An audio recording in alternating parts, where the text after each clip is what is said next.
So good morning, everybody. Welcome to the Soul Man Surgeries. This morning we have got the very lovely Clare Arnold from Clare Arnold Therapies here today. Clare is a reflexologist, amongst other things. She does many things. She's got many things under her belt. She's a trained nurse and she was a health visitor for many years, weren't you, Clare? Yeah. Yes, And she decided to go down the holistic route and become a reflexologist. And what she's going to be talking about today is her self-care tips. And she's also going to be showing you guys a little bit of facial reflexology, which is really cool. So Clare. Hi. Good morning. Good morning. Thank you for inviting me on. You're very welcome. Thank you for coming. It's really kind of you. Even though I did forget to message you back and say, yeah, Clare. Okay, we made it. We made it in the end. We did make it, absolutely. So Clare, talk to us about reflexology. What is reflexology, first of all? Okay, so reflexology, it's been around for a very long time, thousands of years. It has been, it's a lovely complementary therapy, so it works alongside the more traditional medical profession. It's not a substitute, but it complements, and it's also holistic. So although I'm working on specific reflexes of, I work on the feet and the face. So although I'm working on particular parts of the face and the feet, it corresponds to different parts of the body. So it works on the physical, but it also helps to calm the mind. It helps with mental health. It helps to improve circulation in the body, nerve conduction, encourages the release of toxins from the body via the lymphatic system, and is just a really lovely therapy to de-stress. It really is. Tension. Yeah. I've had reflexology, not with yourself, with Sharon Foster, and I never ever thought that I would ever want to have reflexology, because it's like, you're getting your feet out for someone. Yeah. A lot of people don't like their feet, but it's so good. It is just the most relaxing therapy I think I've ever had. I always am fascinated when I'm having reflexology. When it's been done, I can feel it in the certain areas of the body. So, for instance, when she was working on my bladder, I was like, oh, I need a pee. I really feel that. Yeah, and I think if some people are more sensitive to that than others, so it's not wrong to, if somebody comes along and they don't feel anything, they will still be getting the benefits. But some people you're very self-aware, you're very aware of your body and super aware. So other people that I've worked on, like yourself, have felt the area that I'm working on as I'm working on it. And particularly if you're holding tension or there's a bit of congestion in a part of the body, sometimes, as you say, you can feel a release, or if somebody feels a particular spot's a wee bit tender, I can then let them know what area I'm working on. But I mean, what I have to be clear on is we don't, as reflexologists, we can't and don't diagnose any issues, because that's obviously the medical profession that does that. But we can tell you the area that we're working on, and if you come to us with symptoms of something, we can work on reflex areas that reflect that area and help it. We call helper areas, to try and ease symptoms. Brilliant. That's very interesting. And when someone's having reflexology as well, what's usually their experience when they're going through it?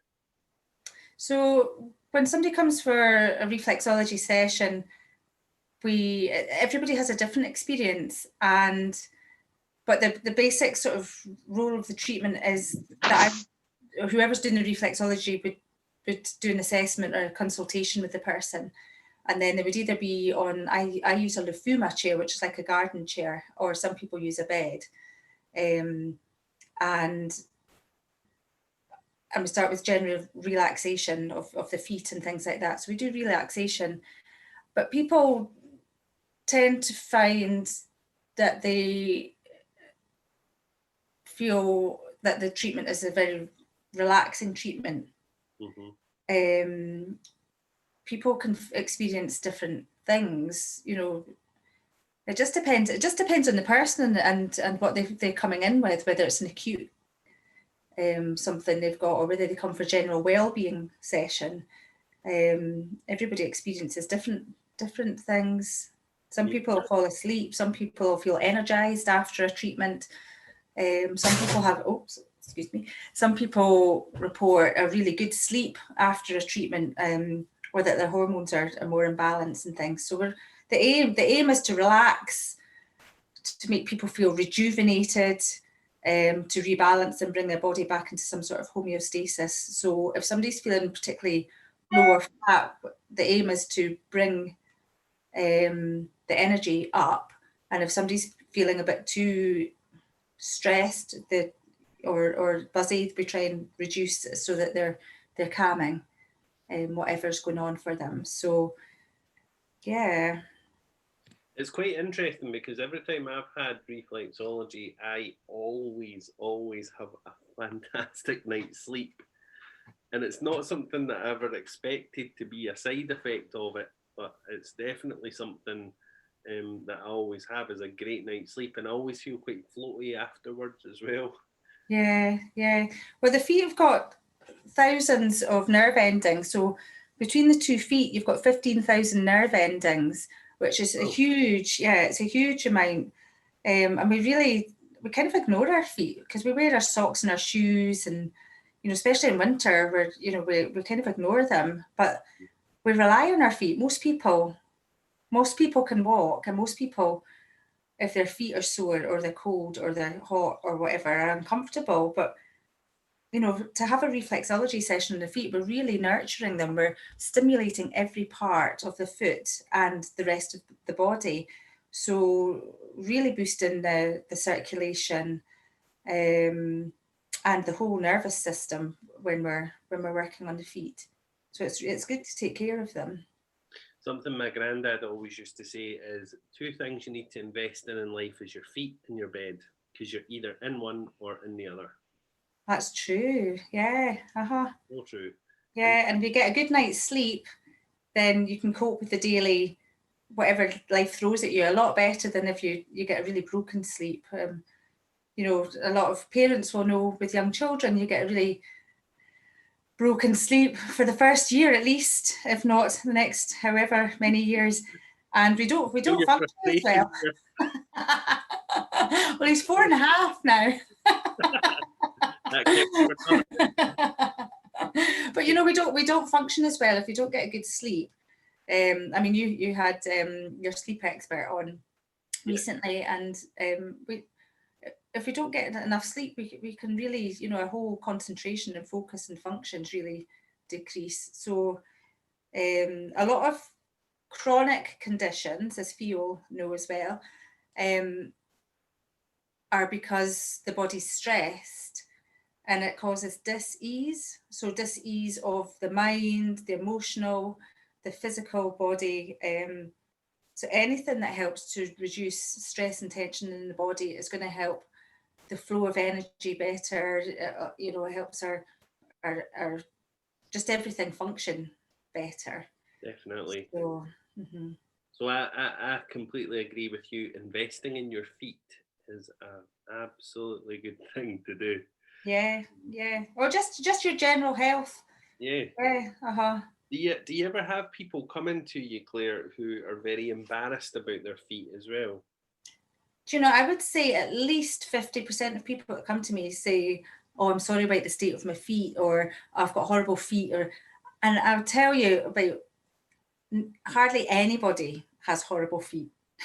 It's just the person's own perception of them. I don't know, it must be the pictures in magazines thinking that you have to have the perfect manicured toes and things like that. Most people's feet are absolutely fine, and everybody's feet are totally different, just like our bodies. You know, we've all got completely different feet, different shapes, sizes, and your feet, when you look at the feet, it can actually reflect what's going on in your body. So sometimes, you know, you might have hard skin in a particular area, like your big toes, for example. A lot of people have hard skin on the sides of their big toes, and your big toe is to do with your head. So it can be that you're metaphysically that you're protecting your thoughts.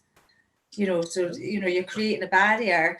So you can tell a lot by what's going on with somebody's feet, or where there's a particular blister on a particular toe. And this is kind of a bit more advanced than basic reflexology. This is like foot reading.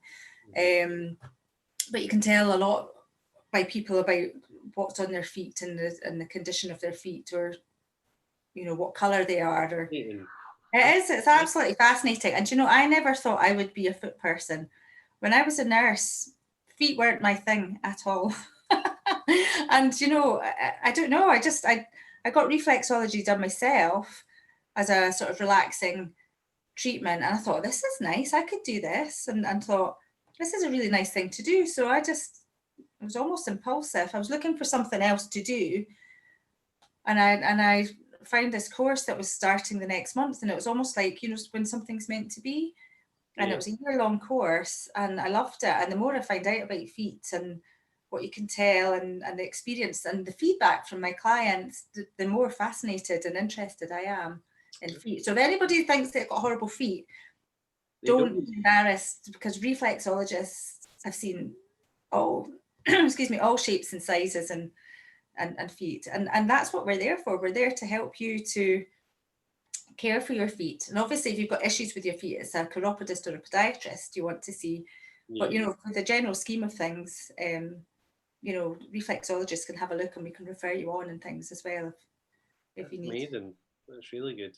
Do you know, it's interesting when you're saying about the calluses on the feet, because my wife always says to me, I have got feet like a 6-year-old girl. I've got the smoothest, softest feet. I've never had hard skin ever on my feet.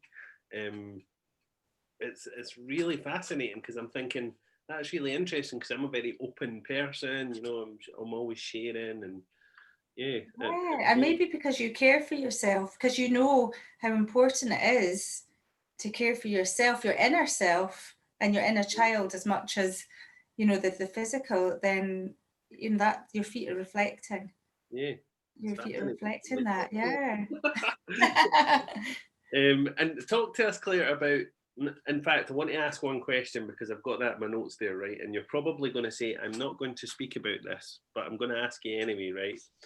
Do you ever get someone with really smelly feet and you're like, I can't do this? I have to be honest and say I've only had that maybe twice in the whole time I've been doing it.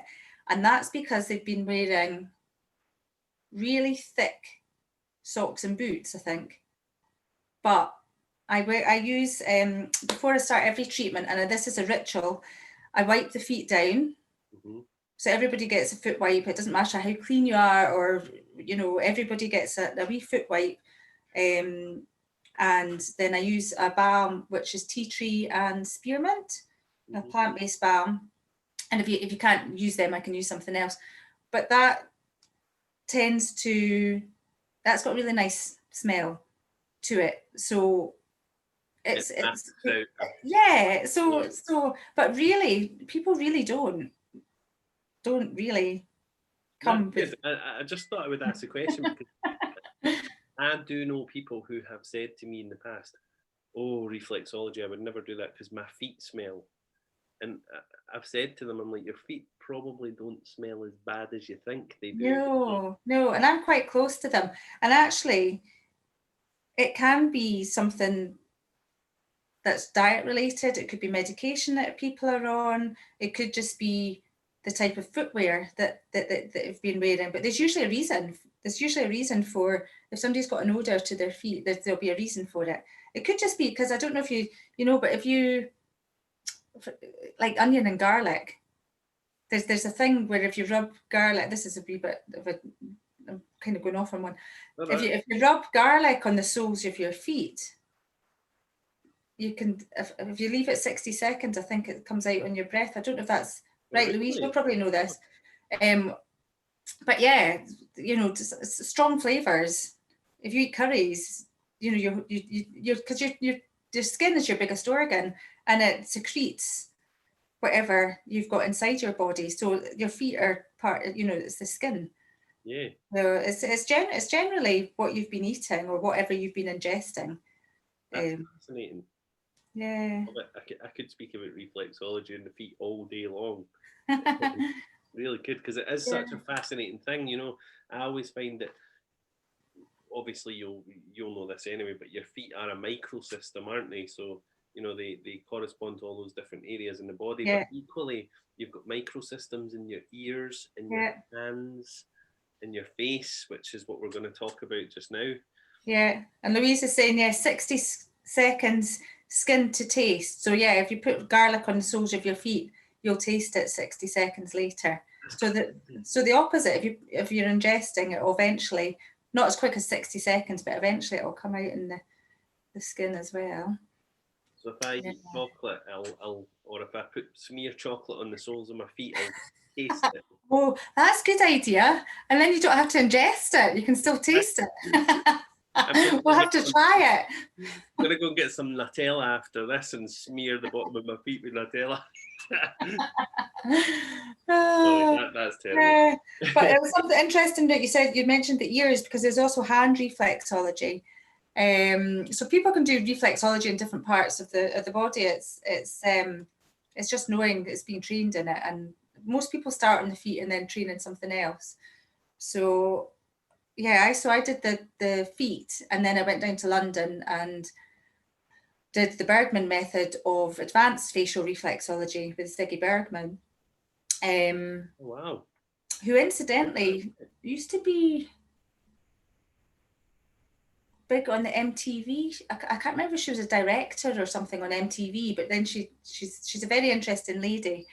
Trained with the Native American Indians in New Mexico somewhere, and learned all about smudging and all the different herbs. And so I use her zone facelift elixir for the facial reflexology. So so anyway, I'm digressing. So I went down and I did facial reflexology, which works in the same way as the foot reflexology, but it's obviously on the face. Yeah.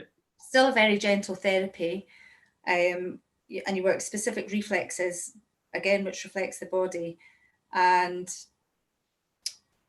all the same benefits as the foot reflexology, but also I would say that my clients find it get a deeper relaxation with the facial reflexology. And I don't know if it's because it's nearer the brain and the cranial nerves, but people seem to switch off a lot quicker. And I would say 90% of people fall asleep in that therapy. And also because I'm working on the face, I'm releasing tension in the muscles directly on the face. So it releases tension in the face. So, if you've got tight jaw, it releases tension. If you've got your frown lines and a lot of people hold a lot of tension in your face, it helps to soften the appearance of the tension, and it gives you a more youthful look as well. So that's just another benefit of the facial reflexology. Yeah, amazing. And we were speaking earlier as well, Claire, and I know that on your business page, Clare Arnold Therapies, you guys can all go on and like that page. If you go on there, Claire's got a couple of videos on there on facial reflexology where you can follow the videos. But Clare also does facial reflexology one-to-one consultations via Zoom. So it would be much like Claire and I sitting here just now, and she would take you through a consultation and she would show you how to do facial reflexology for you, which I think is brilliant, really, really good, because in Scotland right now, nobody can get facials. And I get a facial every 6 weeks without fail, because again, I am looking after my skin.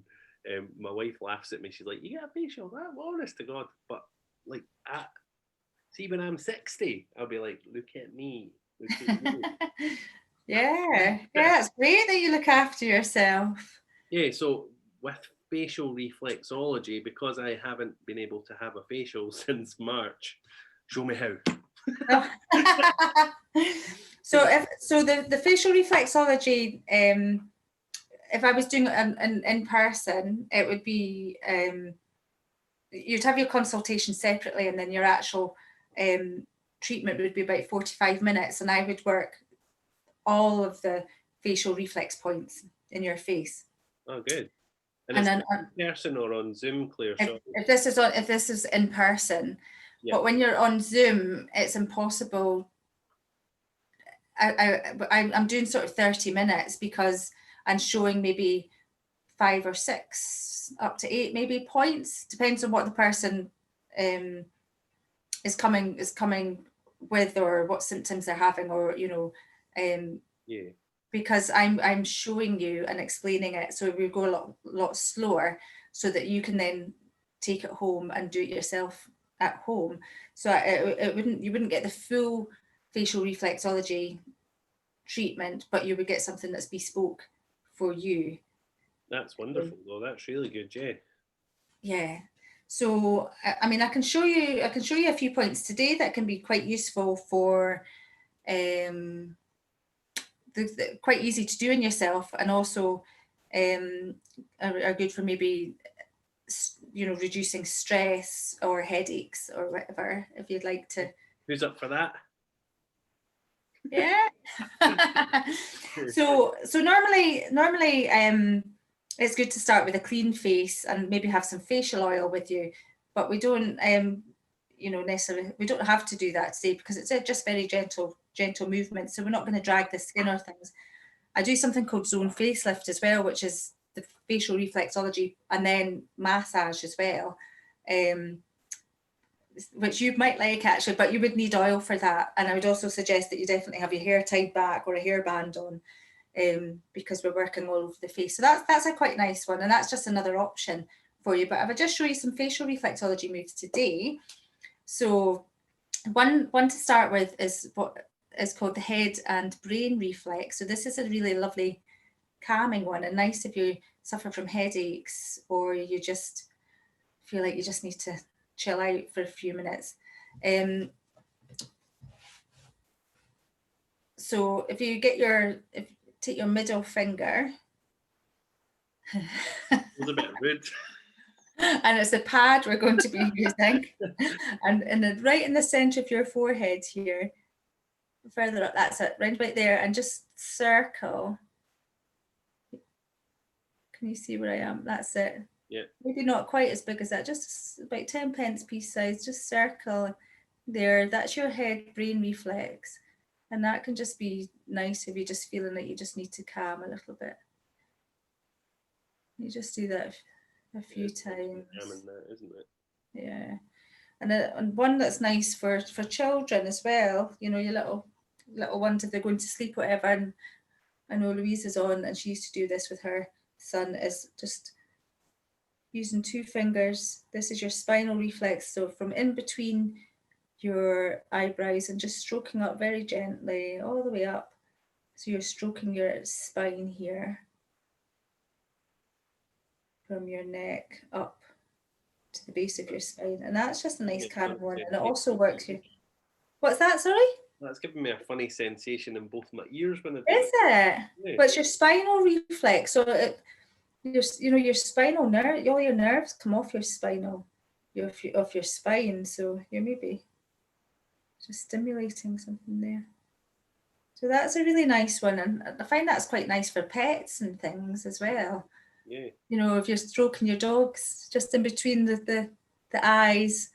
I know that my cat, and when I used to have a dog, they used to like that, so that's just a nice calming one. If you're feeling a bit stressed or you get tension headaches, the occipitals, which are around the back of your head, can sometimes get quite tight, and the reflex area for that on your face is just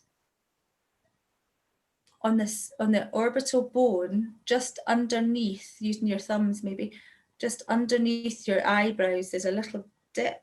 Oh yeah. If you push in and up, but gentle, not too pokey, that is your occipital reflex. So if you just push in and hold for 3 seconds and then just release. Can you feel that? Yeah, you Some, can. some people, if they're feeling a bit anxious or a bit stressed, that can be a bit tender. So I'll just push in and hold for 3 or 4 seconds, and then I'll just release it. And each of these kind of moves I'll do maybe 3 times, just so that we're working it.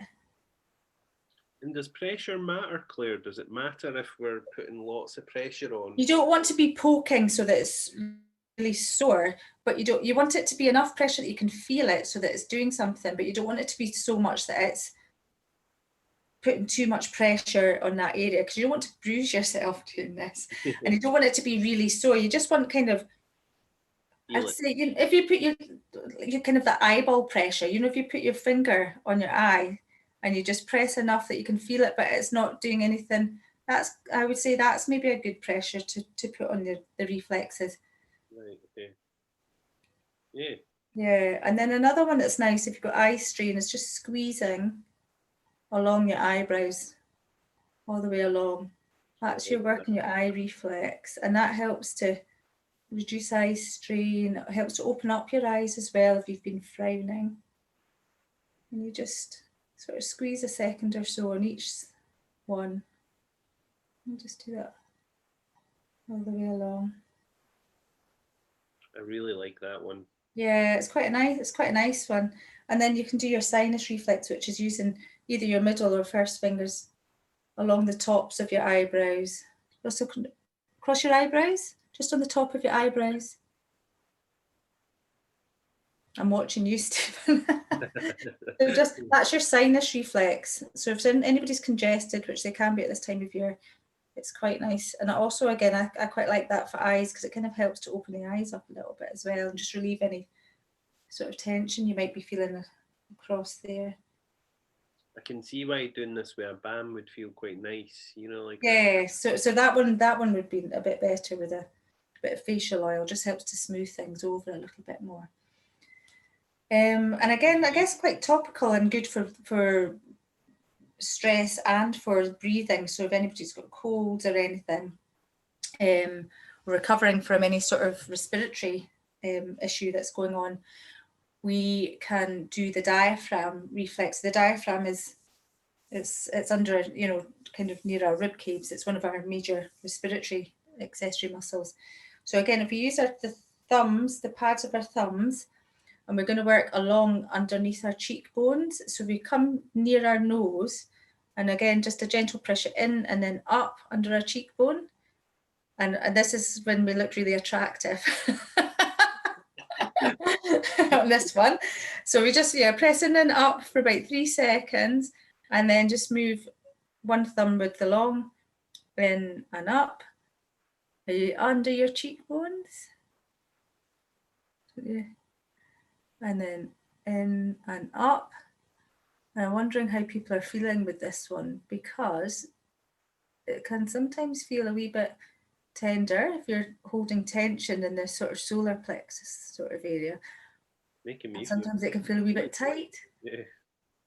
So just gentle pressure again. You don't want to be poking up too much, but just enough that it's, and you're not going to get all the way to your ear, because you'll get about an inch from your ear or so, because your jaw's in the way.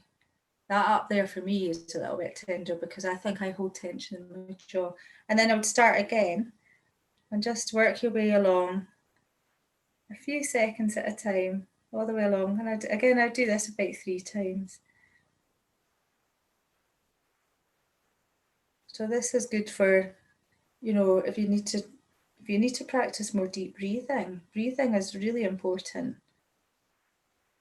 I really like this one. And after you've finished it, we'll do it one more time all the way along. This, I think, really helps to reduce tension in the face. Once we've finished it, just see how you feel. Just take a wee moment to see how your face feels.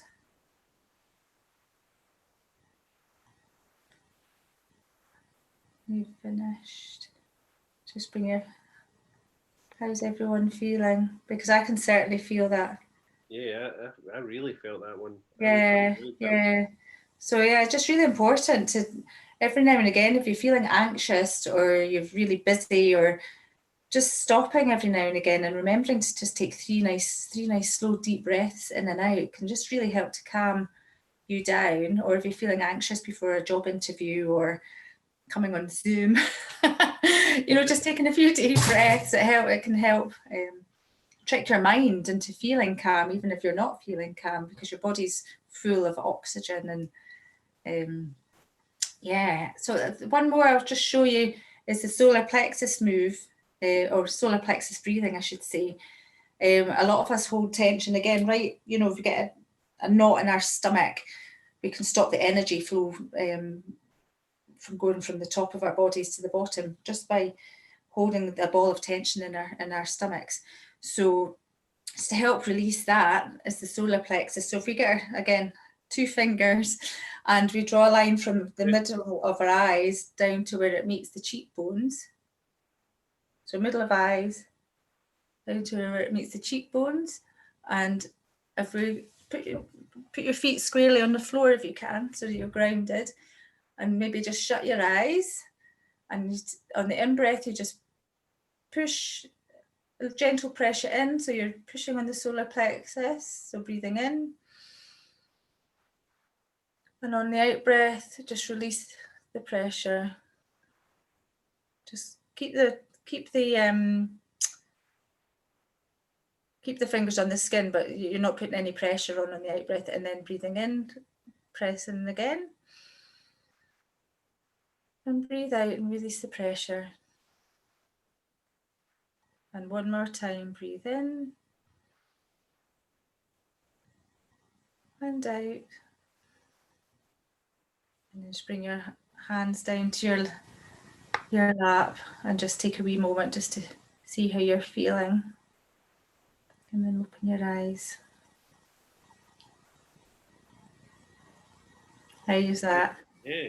How's everybody else feeling? I don't know if anybody wants to unmute or. Yeah, you can unmute or you can use the chat box, guys. Let us know how you're feeling after trying that. I feel amazingly chilled. That was really good. Yeah, me too. I'm definitely going to use those techniques. My work is crazy just now, and just having a few minutes just to try some of those, I think, will really help.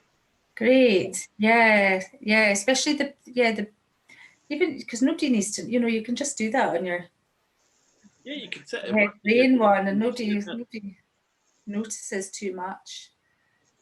Oh, that's good, Sarah. You're feeling really chilled as well. I don't know about you, but I feel like I've got a bit of a glow to my cheeks after doing the diaphragm one. Yeah, I do too. I feel like my cheeks are like. So that's how many was that? 1, 2, 3, 4, 5 points I think we did there.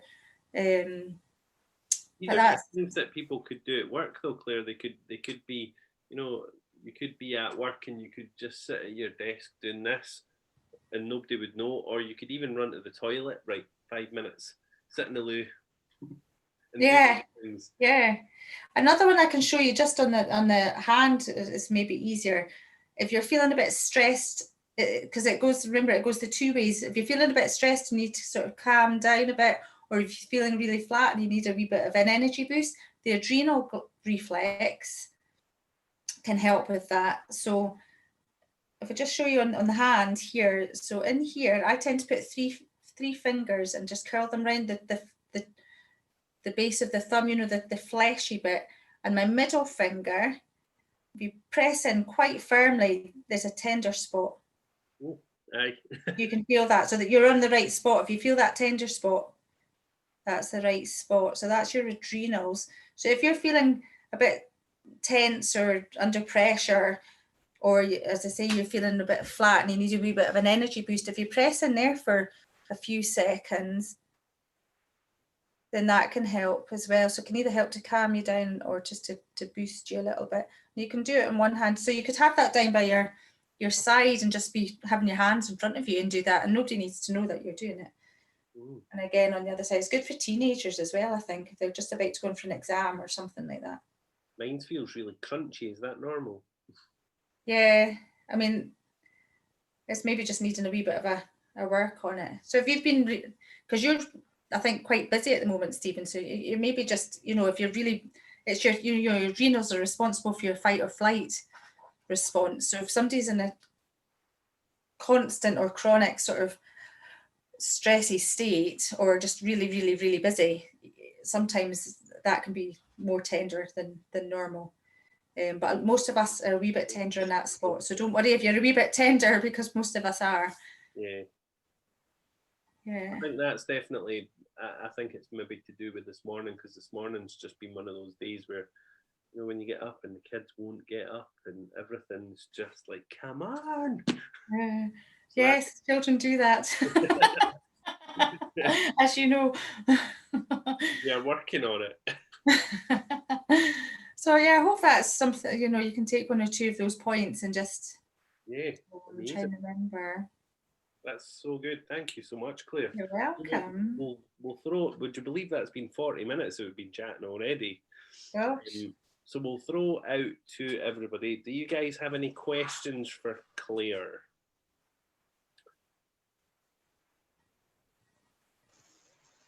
I've got one.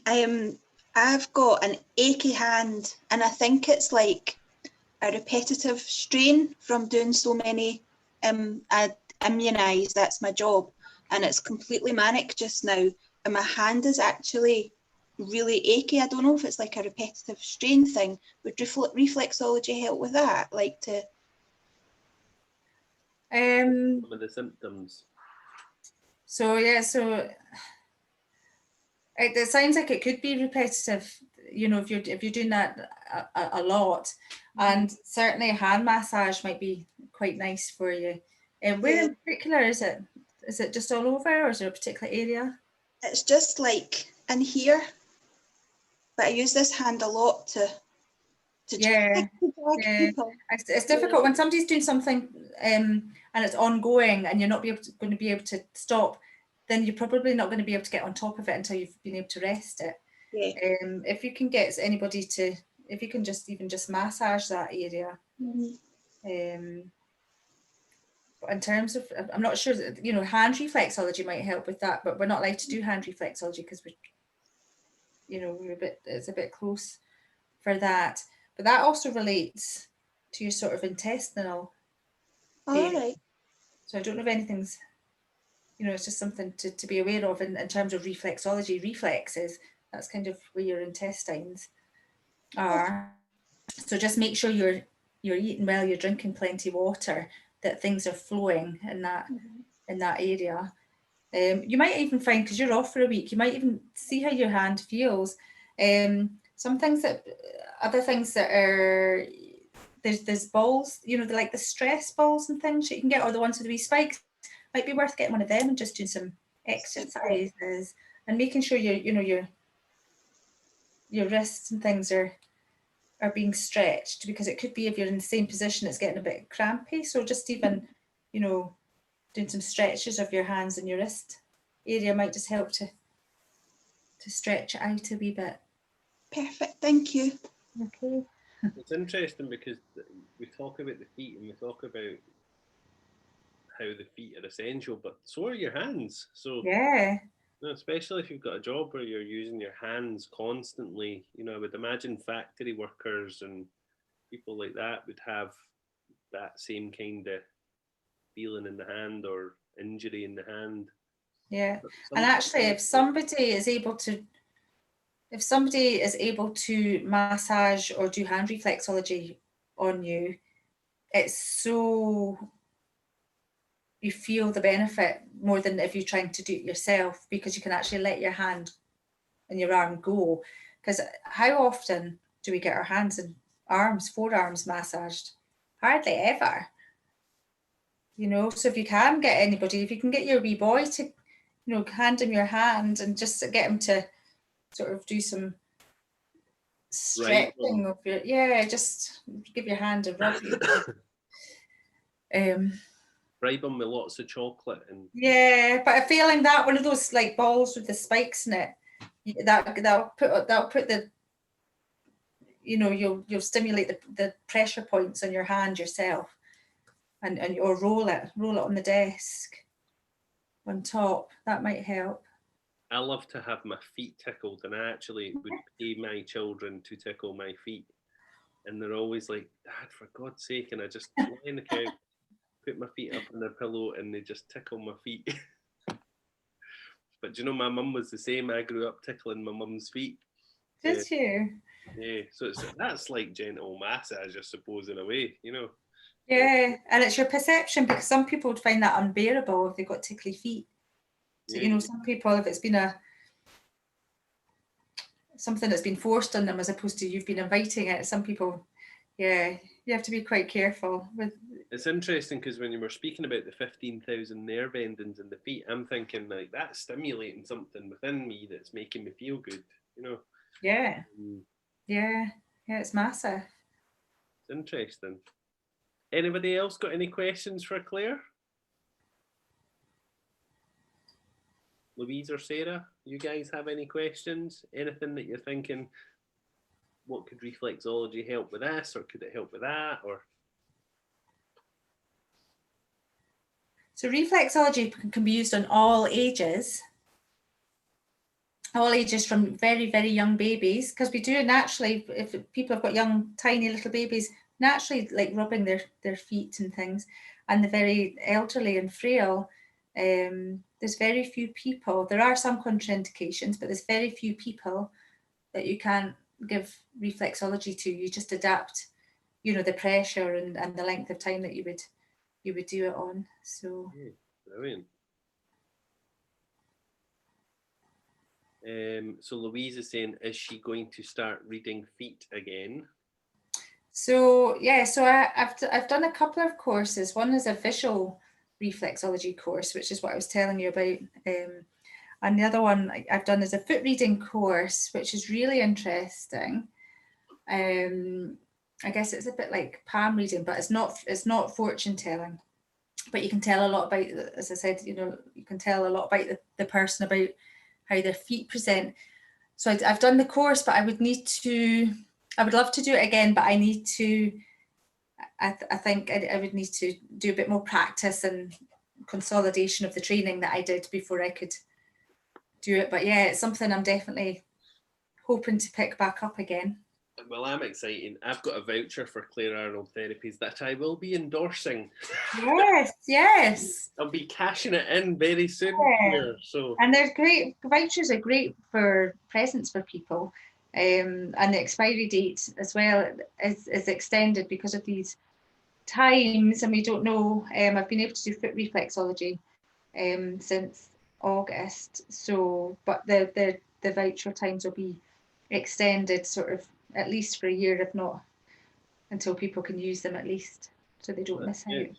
So they can buy vouchers from you as well, which is great. That's good to know. Yeah, and that can be used for the face-to-face or the virtual treatments. And how do they buy the vouchers from you? So people can either contact me directly and I can post them out to them, or I've got a website at clarearnoldtherapies.co.uk, and you can buy them directly off the website as well. Brilliant. I'll just pop that in. Clare Arnold therapies.co.uk. And there's also the shops that are, you know, the clinics that I have, they have a stock of the spelled your name wrong, Claire. Sorry. Clare. Yes. Oh. And see, in terms of, I've got a question for you. In terms of, you know, if people wanted to do the facial reflexology at home as well, and they didn't have massage balms and that type of thing, or facial oils, what could they use instead if they were? So you can use a general moisturizer if you've got that, and that just, you know, gives you, so that you're not dragging the skin. Or I like a natural facial oil, but it doesn't have to be a specific facial oil. It could be something that you've got in your cupboard, like olive oil or grapeseed oil. I would say grapeseed oil would be less thick and oily. A bit of carrier oil, yeah. Yeah, a bit of carrier. I can remember the word. Grapeseed oil is something that you use for baby massage and things. So it's very good for sensitive skins. It quickly absorbs into the skin. So, and you get it for less than £1 from Tesco's or Sainsbury's or any supermarket. So if you don't have a specific facial oil, then you could just use the grapeseed oil, and you don't need much. You just need 3 or 4 drops, and you can just pat it on your face, and then that's good for your whole face. Brilliant. That's fantastic. So that's something that people could buy really cheaply when they're out doing their shopping or whatever. Yeah. Most people have some sort of oil, but grapeseed or almond oil, something like that is a nice one because it's super absorbent and it's a bit lighter. Yeah. And I was going to ask something and I've completely forgotten it. Usually I write down my questions and I've completely forgotten it. What was I going to ask you? That's terrible. It's just... I might come back. I think you can always ask later and I can... Yeah. It was Sarah. So it was Sarah's question. She said, no questions, but she'd love to get this as a treatment one time, which is great. So, yeah, you're very welcome, Sarah. I have clinics in South Queensferry and in Kinross at the moment. Fantastic. Louise says, I love reflexology, but have a plantar fasciitis. I tried facial and love it much more. It's really relaxing for me. Mm-hmm. I have to say I've never tried facial reflexology, but I think I'm going to try it. I think I'm definitely going to book in with you, Claire, and try the facial reflexology rather than having a facial. I think that would... It's certainly worth trying if you like the normal reflexology, and then you can compare it. You can see, because some people have a preference. Some people like their face being worked on, some people like their feet being worked on, and there's nothing more, honestly, see having your face done, it's just amazing. Mm-hmm. I have to say that facial reflexology, I prefer it now to the foot reflexology because I've always liked facials as well. and because I know it benefits the skin on my face too, being at that certain age, over 40. I like to try and keep youthful. And I am anyway. I don't know about you, Stephen. I wouldn't say you look over 40. What would you think about, or not what would you think about, my question to you now is, do you get many men coming along? I would say I get the odd man coming along. I would say primarily I attract female clients because I think sometimes you attract like attracts like. Yeah. And I don't know if females just seem to be more open to holistic therapies that I've found. I do have men, but I would say it's probably only about 10% of my clients are men. I think that's definitely a statistic that we need to change because so many more men need to have that self-care routine. Yeah. See the amount of guys that I speak to and they don't go for massage, they don't have facials, all they do is have a bit of soap and water and a shower and that's it. Mm-hmm.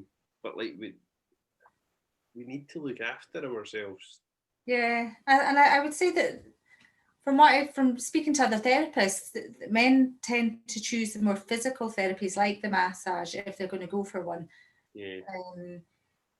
But the men that I have done treatments on is usually because they've had a specific issue and they've tried other things, and people that they've trusted have suggested that, or they've had a voucher from somebody, and they're usually really surprised at how good they feel. And I don't know, women are much better at talking about things and releasing things, but the men that have come in, seems to work quicker for them for some reason.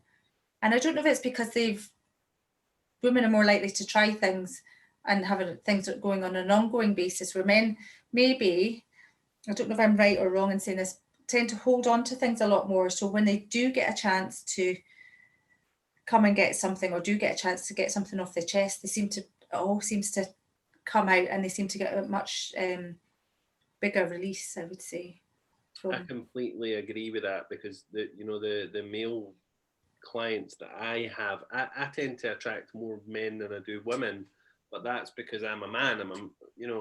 And I don't advertise my massage therapy anymore because I've got my clients. I don't want any more right now because I've just got too much going on. So I do 4 people a month, and that's it, and I have done for the last couple of years.